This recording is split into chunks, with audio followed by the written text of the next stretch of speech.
Hello future के toppers and welcome to my YouTube channel. तो कैसे हो आप सब? आई होप आप सब अच्छे होंगे और अपने एग्जाम्स की तैयारी में लगे होंगे। तो दोस्तों, हम बात कर रहे थे कम्युनिकेशन के टाइप्स पर। मीनिंग, कैरेक्टरिस्टिक्स और इम्पोर्टेंस डिस्कस हो चुके हैं कम्युनिकेशन के। अभी हम बात कर रहे हैं टाइप्स ऑफ कम्युनिकेशन पर। तो हमने डिस्कस किया था on the base of law of information और on the base of expression. जिसने वीडियोस नहीं देखी जाकर देखिए, पूरी प्लेलिस्ट अवेलेबल है प्रिंसिपल ऑफ मैनेजमेंट पर। लिंक आपको डिस्क्रिप्शन में मिल जाएगा। पूरी प्लेलिस्ट का चैप्टर 1, 2, 3, 4 डिस्कस हो चुके हैं। चैप्टर 5 डायरेक्टिंग अभी चल रहा है। तो अभी हम बात करेंगे इस वीडियो में on the basis of organisational relationship पर।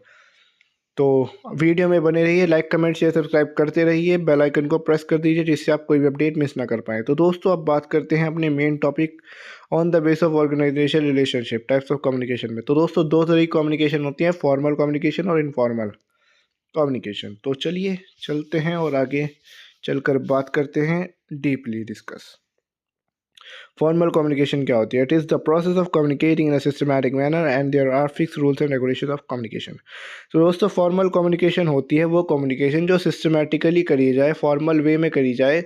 आपको मैंने फॉर्मल ऑर्गेनाइजेशन और इनफॉर्मल ऑर्गेनाइजेशन पढ़ाया था, याद है आपको? वही सब चीज़ें हैं, वही सब आप लिख सकते हैं यहाँ पर। चलिए, लेकिन अभी वीडियो बना रहे हैं तो पढ़ा ही देते हैं। तो फॉर्मल कम्युनिकेशन क्या होती है? यानी जब कम्युनिकेशन हो सिस्टमैटिक मैनर में रूल्स एंड रेगुलेशंस का यूज़ करते हुए स्टेप वाइज जब कम्युनिकेशन हो, उसे बोला जाता है फॉर्मल कम्युनिकेशन। तो अब आते हैं एडवांटेजेस पर। सबसे पहली एडवांटेज है फॉर्मल कम्युनिकेशन की, सिस्टमैटिक मैनर। जैसा कि मैंने बताया, सारे काम फॉर्मल कम्युनिकेशन में सिस्टमैटिकली होते हैं, सिस्टमैटिकली अरेंज ऑर्डर में होते हैं, जिससे कि कोई भी काम पीछे ना छूटे और हर काम टाइम से पूरा होता रहे। जब आप सारे काम सिस्टमैटिकली तरीके से करोगे तो आपका कोई भी काम नहीं छूटेगा दोस्तों। सीधी सी बात है। अब आप देख लीजिए, आप जो पब्लिक सेक्टर, जो अच्छी कंपनीज होती हैं, बड़ी एमएनसीज होती हैं, वहाँ पर हर काम स्टेप वाइज होता है। ऐसा नहीं करते कि वो पहले कोई और सा काम कर लें, फिर बाद में जो मेन काम है, फर्स्ट स्टेप है, उसे बाद में करें। अब फंक्शंस की बात कर लो, आपको प्लानिंग के मैंने मैनेजमेंट के फंक्शंस पढ़ाए थे, planning, organising, staffing, directing, controlling. तो ये 5 फंक्शंस हैं। अब जब आप कुछ ऑर्गेनाइज कुछ करना चाह रहे हो, कुछ भी मैनेजमेंट करना चाह रहे हो, तो सबसे पहले क्या करोगे? प्लानिंग करोगे या सबसे पहले कंट्रोलिंग करोगे? प्लानिंग ही करोगे ना दोस्तों। तो वही बात है, फॉर्मल कम्युनिकेशन में हमेशा सब कुछ स्टेप वाइज होता है, इसमें सिस्टमैटिकली अरेंज होता है। तो ये वही पहली एडवांटेज। सेकंड आती है गोल ओरिएंटेड।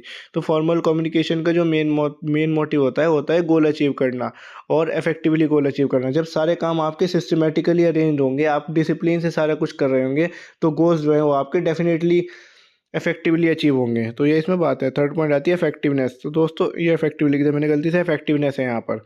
दोस्तों, इफेक्टिवनेस होती है इसमें, अभी देखिए, आपने सारे काम systematically step wise line wise कर लिए। आपने जो जो काम किया उसको आप मार्क करते रहे और आपने उसे करते भी रहे और अपने रूल्स और रेगुलेशंस को आप फॉलो भी करते रहे। जब आपने ये सारा कुछ किया, जब आपने सारा कुछ सिस्टमैटिकली किया, फॉर्मल मैनर में किया, अब ये मुझे एक बार बताइए, कोई चांस है कि आपका कोई काम छूटा होगा या आपका कोई काम गलत हुआ होगा? कभी भी नहीं दोस्तों।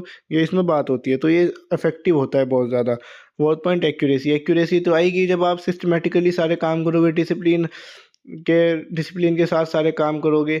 अब जब कम्युनिकेशन कर रहे हो, अब जब इंफॉर्मेशन आप ट्रांसफ़र कर रहे हो, आपने स्टेप वाइज की, आपने सब कुछ तरीके से किया, आपने पूरा फॉर्मेट का यूज़ करके किया, स्ट्रक्चर को ध्यान में रखते हुए किया, तो क्या होगा वहाँ पर? एक्यूरेसी आएगी।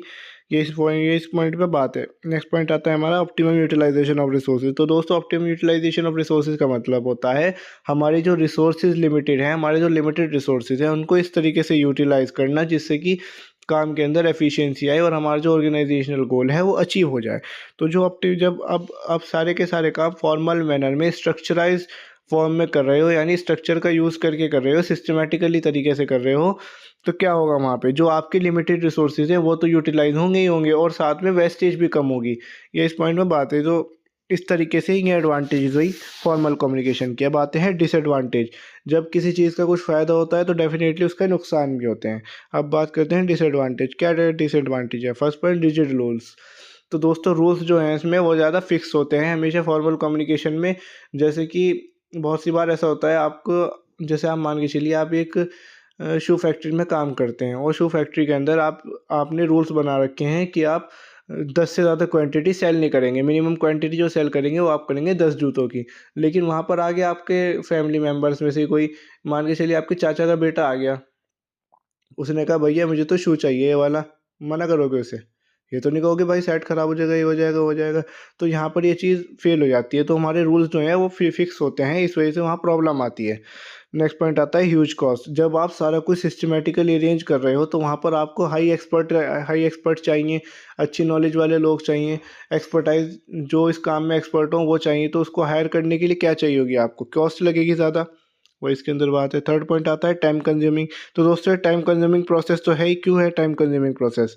टाइम कंज्यूमिंग प्रोसेस तो होगा जब सारा कुछ स्टेप वाइज होगा। फोर्थ पॉइंट आता है लॉट ऑफ पेपर वर्क। अब सारा कुछ स्टेप वाइज हो रहा है, सिस्टमेटिक तरीके से है, और उसमें कोई भी आप ऐसा नहीं है कि पहले फिफ्थ स्टेप पे चले जाओ बाद में आप फर्स्ट स्टेप कर लो, ऐसा कुछ नहीं है ना। तो दोस्तों ये चीज़ स्टेप वाइज चलती है, इसलिए यहाँ पर पेपर वर्क वगैरह ज़्यादा होते हैं।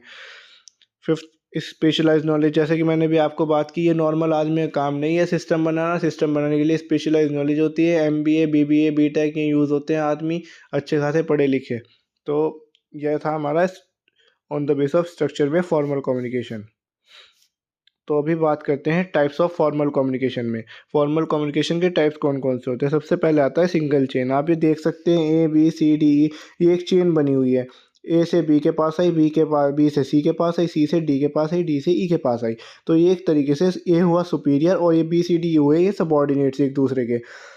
तो ये जो हुई इस तरीके से, जब फॉर्मल मैनर में आप देख सकते हैं सिस्टमेटिक तरीके से ट्रांसफ़र हो रही है इन्फॉर्मेशन, A से B के पास आई, B से C के पास आई, एंड सो ऑन। तो इस तरीके से जब सिंपल सिंगल चेन में यानी सिस्टमेटिक तरीके से इन्फॉर्मेशन ट्रांसफ़र हो तो उसे बोला जाता है फॉर्मल कम्युनिकेशन। ये एक पहला टाइप है फॉर्मल कम्युनिकेशन का। नेक्स्ट टाइप आता है फॉर्मल कम्युनिकेशन में व्हील। आप देख सकते हैं ये एक ए जो है ये बैठा है एक सुपीरियर। सुपीरियर क्या, आप इसे मान के चलिए सुपीरियर ही मान लीजिए।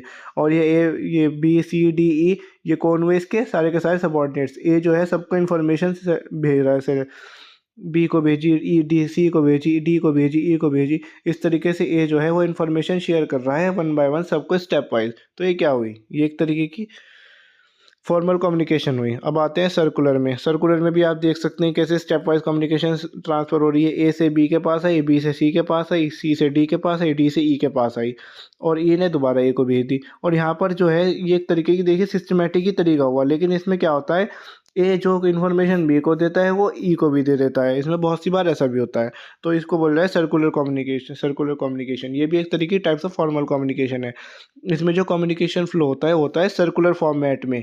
इसमें सुपीरियर सबॉर्डिनेट एक दूसरे से सर्कुलर फॉर्मेट में जो है ट्रांसफॉर्मेशन शेयर करते हैं। अब आते हैं फ्री फ्लो कम्युनिकेशन।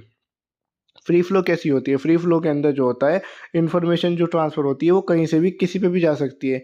A से D के पास आ गई, D से B के पास चली गई, B से E के पास चली गई, E से C के पास चली गई। तो इस तरीके से वो सर्कुलर फ्लो में यानी फ्री फ्लो में जो होती है ट्रांसफ़र होती है इन्फॉर्मेशन, इसे बोला जाता है फ्री फ्लो कम्युनिकेशन। ये टाइप्स ऑफ फॉर्मल कम्युनिकेशन है। अब आते हैं नेक्स्ट पॉइंट पर। नेक्स्ट है हमारी टाइप ऑफ फॉर्मल कम्युनिकेशन में इन्वर्टेड वी। तो दोस्तों इन्वर्टेड वी होता है, देखिए कैसे। ए है, ए ने सी को दी इन्फॉर्मेशन, सी ने बी को दी, बी ने डी को दी, और डी से ए के पास गई इन्फॉर्मेशन। अब बहुत सी बार इसमें क्या होता है बी सी को भी भेज देता है, बी डी को भी भेज देता है, और ए सी को भी भेज देता है, ए डी को भी भेज देता है। तो ये इस तरीके से यहाँ कम्युनिकेशन होती है। इस जब कम्युनिकेशन में वी टाइप फॉर्मेट बने तो उसे बोला जाता है इन्वर्टेड वी कम्युनिकेशन। तो दोस्तों ये तो हुआ फॉर्मल कम्युनिकेशन और टाइप्स ऑफ फॉर्मल कम्युनिकेशन। यहीं पर एंड करते हैं इस वीडियो को। नेक्स्ट वीडियो में बात करेंगे इनफॉर्मल कम्युनिकेशन के मीनिंग और टाइप्स पर। तो लाइक कमेंट शेयर सब्सक्राइब करना मत भूलना, बेल आइकन को प्रेस कर देना। थैंक यू सो मच दोस्तों, thanks for watching and keep watching my videos.